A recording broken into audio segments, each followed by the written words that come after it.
Well, folks, the season is over, and this is Believe in White Sox here on the Believe Podcast Network. My name is Greg Miraz, and we've been gone for a little bit, but one of the reasons why I decided not to do any shows is that it wasn't really worth actually doing any shows without any sort of impactful news surrounding the White Sox. And I want to talk about our takeaways from this season and what changes need to be made moving forward, at least in the near term. So I'll start off with the question, was a 60-102 season a success? The White Sox won 19 more games than they did a year ago, and yet they were still the worst team in the American League and the second worst team in baseball.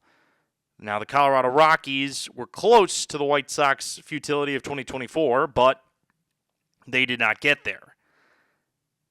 I will say this. There were lots of signs of hope, and we've talked about this consistently. There were lots of signs of hope for the 2025 Chicago White Sox in terms of the future that it holds. But there were also some concerning signs. The encouraging signs with this team are that you have pieces to build around. You have a core group of infielders that are going to be a part of your immediate future and could be a part of your distant future.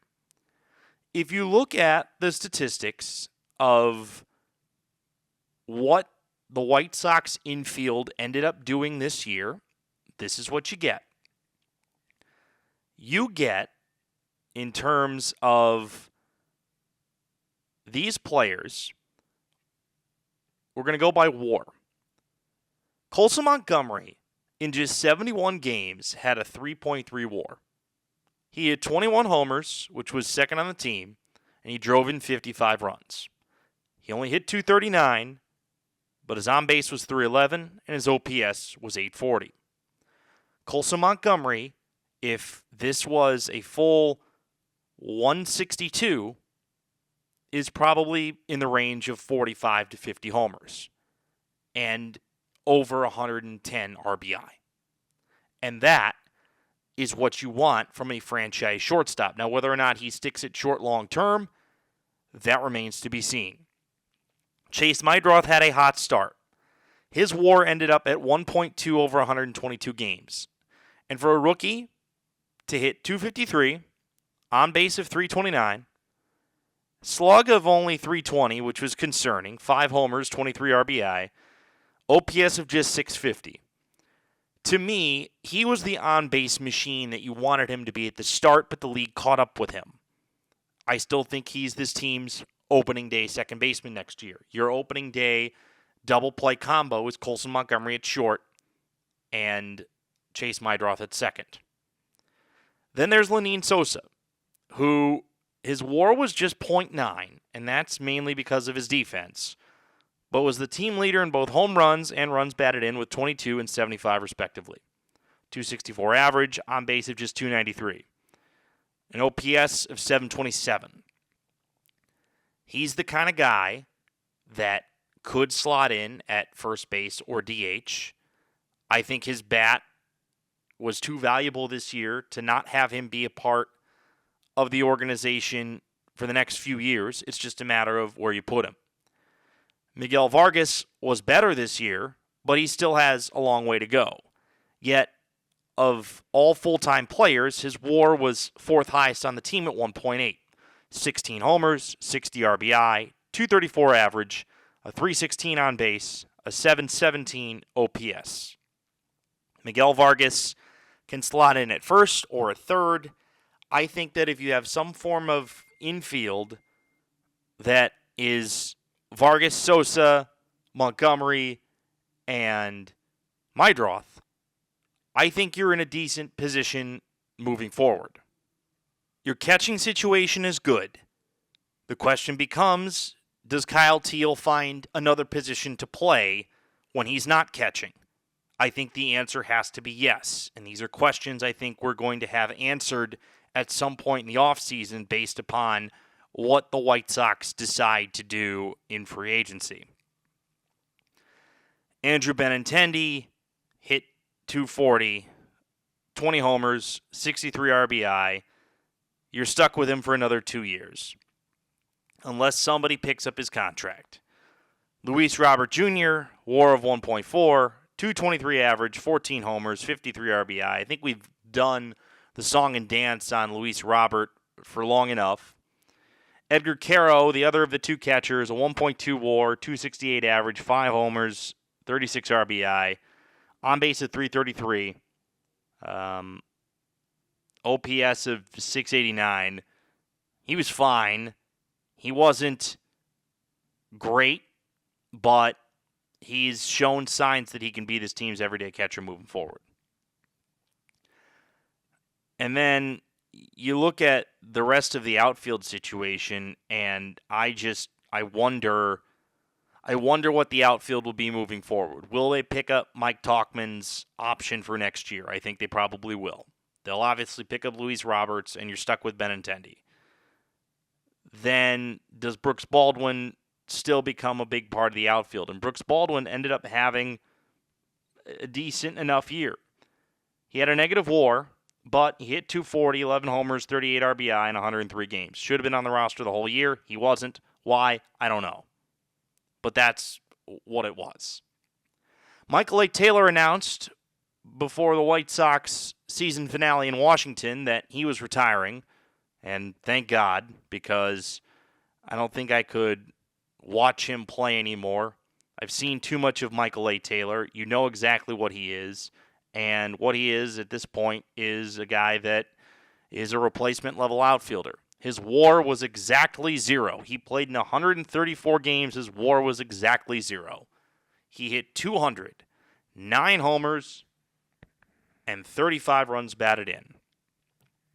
That is 0 WAR. That's what that guy is. Should some of this outfield be here next year to be roster filler? Yes. Should all of this outfield be here in 2027? No. Abso-effing-lutely not. And I think that when you look at where certain teams that are competitive right now, I hate to say it, but you look at a team like the Cubs, and I hate the Cubs. Everybody knows I hate the Cubs. You have developed and signed outfield talent.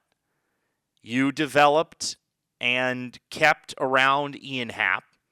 You traded for, when he was a minor leaguer, and developed Pete Crow Armstrong, who's going to end up being one of the best outfielders in baseball over the next 5 years. And you signed for a reasonable price, Seiya Suzuki.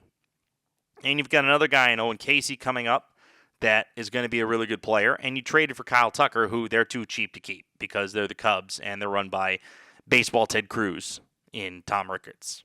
And yes, if you actually look at Tom Ricketts, he looks like Ted Cruz. Probably a better looking version of Ted Cruz at this point, but he forever to me will be known as baseball Ted Cruz. So when you look at the 2025 season in retrospect, your development of the infield and the catching position is a success story. And your lack of development of the outfield is a failure. So what do you do if you're Chris Getz?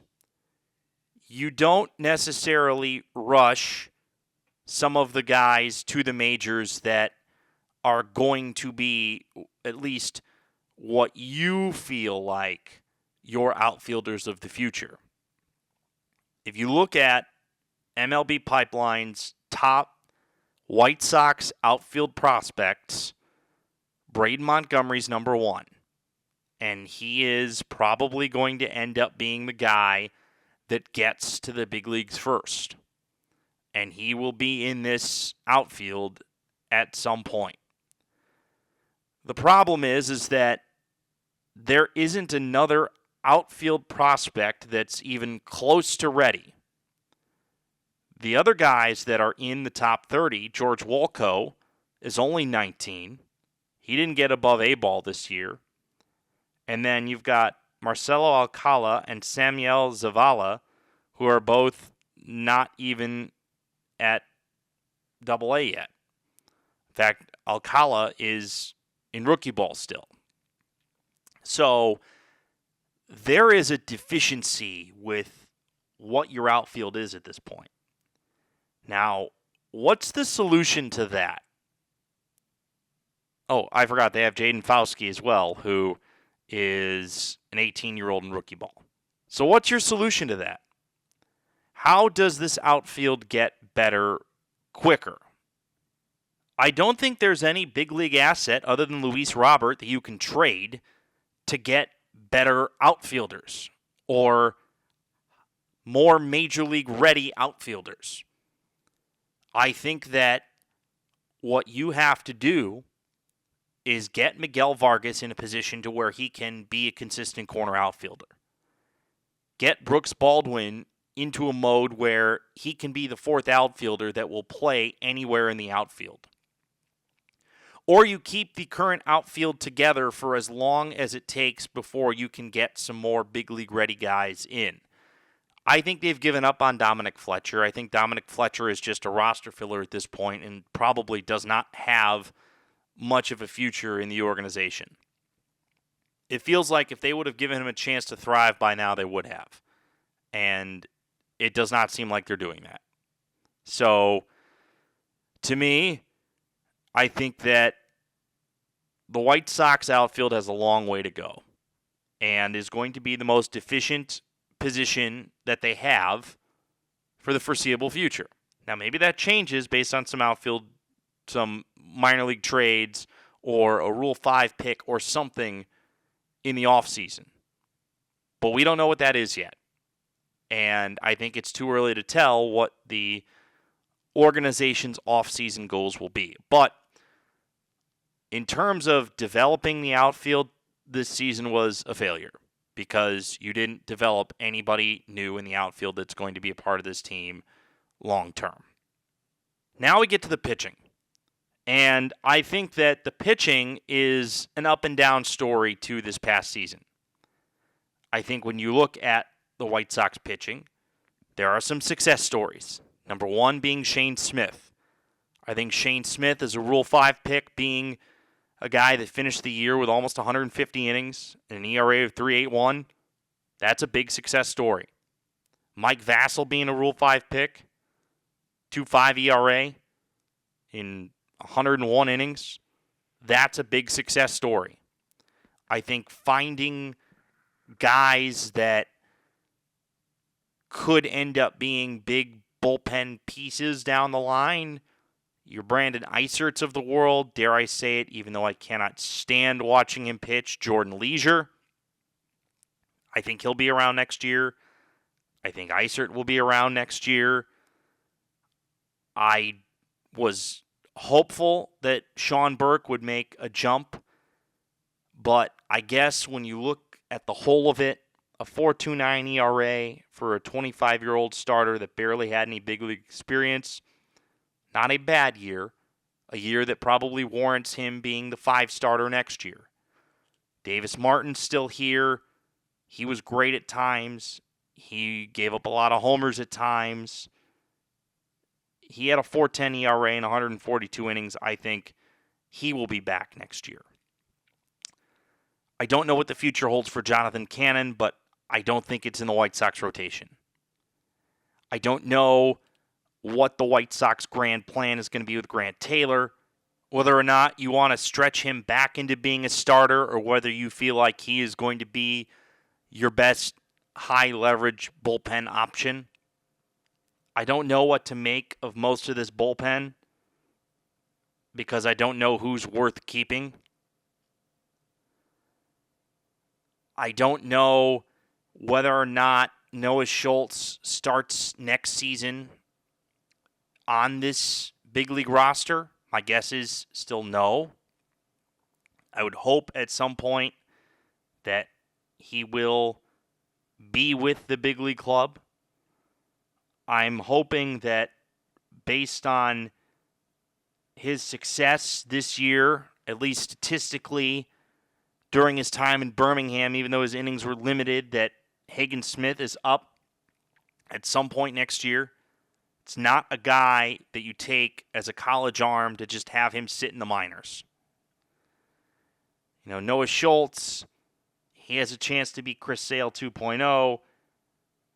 He was very good at Double-A Birmingham, and he was not so good when he was promoted to Triple-A. So he may not be anywhere close to ready. And I said this a few episodes ago, and I'll say it again. I think the White Sox need to sign some free agent pitching. Maybe Martin Perez comes back. I think the price on that has to be right. I don't think you overpay for a guy that was injured most of the year at 34 years old. We'll see how Chris Getz operates in the offseason. Is the pitching a success? No. Is it a failure? No. I think it's somewhere in the middle. But speaking of pitching, the White Sox decided to make some coaching moves. And the White Sox will not be renewing the contracts of catching coach Drew Butera, first base and outfield coach Jason Bourgeois, hitting coach Marcus Timms, I don't know how that's pronounced, and pitching coach Ethan Katz. And Grady Sizemore, who had the role of offensive coordinator in 2025, will be offered a different role in the organization. So, here's what I think about this. I think that this is Will Venable getting to have his own mark on the coaching staff. I have no idea what Jason Bourgeois would have done to warrant not being retained. And the same with Drew Butera. But, I don't know how much a hitting coach makes or breaks a player. I also think that Ethan Katz was, and this has been a big problem I've had with the way that the White Sox have operated. Don Cooper lasted 4 different managers as the White Sox pitching coach. Ethan Katz lasted 3 managers. There's too big of an influence from ownership about keeping certain coaches. I think that Will Venable needs to be able to pick the pitching coach that he wants. He needs to be able to decide who his guys are. And what that means, how that influences what the White Sox do in the offseason, who knows? I don't have an opinion really on any of these moves other than Ethan Katz moving on is probably a good thing. And I'm hopeful that Will Venable will hire somebody that is going to best suit what he's looking for in terms of a work partner as a pitching coach, that him and the pitching coach are on the same page. And I'll tell you that having interacted before with Ethan Katz, I can tell you he's not somebody that is that easy to get along with. He's a very prickly individual. So there isn't going to be a whole lot of White Sox news. We'll do a couple of more hyper-specific player grades, but this was more just to kind of empty our thoughts onto the table. I'm just speaking from the heart. Like, I have enjoyed living in Chicago again and being able to watch this team in person. I'm never a happier person than when the Chicago White Sox are winning a baseball game. I will always have that opinion. This is my favorite team in the whole world, any sport. I am a White Sox fan before I'm anything else, and I hope, I'm 33 years old, and I don't think this is that big of an ask, but, I got to see the White Sox win the World Series when I was 13 years old, and I hope that I am still alive by the time the White Sox win their next World Series. And if I'm dead by the time the White Sox win their next World Series, then one of two things happened. Number one, I died very prematurely, which would be sad for everyone involved, including me, because I'd rather be alive. And the second scenario would be if the White Sox don't win a World Series before I die, then what that means is that this organization has once again failed to establish a culture of winning. And I don't know how that changes when ownership changes. I don't know how that changes or continues to develop with this group. I think they've got the right manager in place to develop a young core. Now I think you need to organizationally be able to develop depth. And that's where the next step comes for the White Sox, is developing depth in pitching, developing depth in your outfield, developing more depth in your infield that you can turn guys into competent big league outfielders. It starts from the ground level. They improved. They went from the worst team of all time to 19 games better than the worst team of all time, which still is a team that lost 102 games. So, was it a good year? No. Was it a bad year? Less, no. But there are encouraging signs with this team. And I'm hopeful. I'm hopeful as a White Sox fan. I'm hopeful as somebody that follows this team pretty closely. I'm hopeful that 2026 is going to be a year where they turn a corner. What can I expect from that? Well, I don't know yet. I don't know what is the best expectation at this point. What I do know and what I do feel is that there will have to be progress off of this year going into next year. You can't lose 100 games again next year. I think that for what this team was and where they were left with Baseball Caillou, a.k.a. Pedro Grifol, kind of ruining what was left over from, the Tony La Russa team that made the World Series, not made the World Series, that won the division in 2021 and should have been competitive in 2022 but wasn't. I think you need to see a 15-win improvement. If this team next year only loses 85 games, I think that's a success. If they lose 95 games, I think that's a failure. I don't think anything other than a 15-plus win improvement is going to be acceptable for this organization. I don't. I've said from the moment that I took over as the host of this podcast over a year ago, I said that 2027 is when this team is going to start to be competitive. But this team has to show signs of life in 2026. They showed signs of life this year, but they weren't consistent with it. Can they develop consistency in their stretches of success? That's all I'm hoping for. As news develops over the offseason, we will bring it to you. And hopefully, we'll have more things to share in recent weeks, but enjoy the playoff baseball and yearn for the days when those series will once again feature the Chicago White Sox.